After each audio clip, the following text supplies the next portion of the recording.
Beware of sharing nude photos by www.cybernoviazgo.com. We would like our relationship with that special someone to last forever, but more often than not, hot first dates do not lead to lasting relationships, and can seem like a good idea to share a nude photo of yourself to tempt that special someone into your arms and a more enduring relationship. Our take on this strategy is that it virtually never works out the way that you had hoped. So beware of sharing nude photos. The best that you can hope for is that the person is not interested and deletes your photo. A more likely occurrence is that he or she will share your nude photo with friends, Facebook friends, and everyone who likes their blog. If your relationship does not end well, you may end up being the victim of revenge porn, in which the other person wants to hurt you and never stops sending your nude photo out for the entire world to see.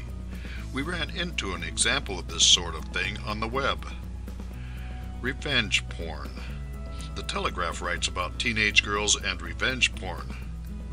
Teen girls have either been tricked into sending nude images to boys or found that an image received in good faith had accidentally got into the wrong hands, only to be shared around their whole social group. Under the legal definition, this is revenge porn.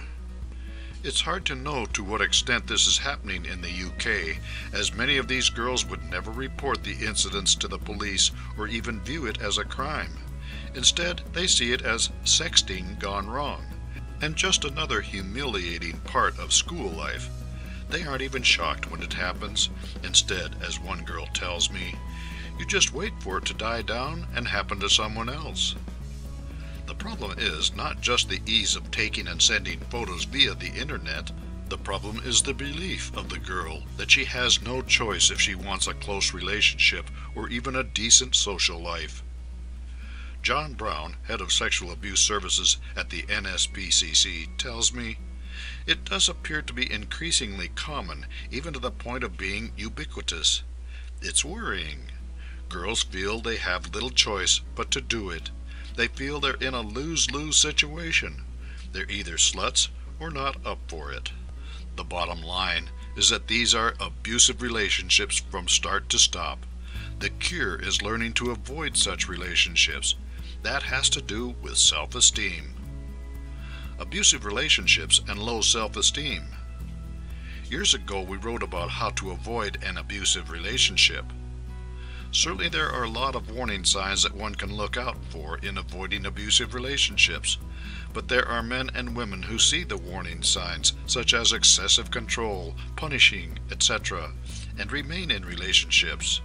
Unfortunately, those of us with poor self-esteem can find ourselves in relationships that are abusive, but not leave because we don't believe that we deserve better. It is simple, but believing that you deserve a good life helps you avoid abusive relationships. It can be difficult, especially for teenage girls, to believe that they are worthwhile in the absence of sex, but it is the key to avoiding abusive relationships. Remember about abusive relationships when a guy that you know asks for a nude photo.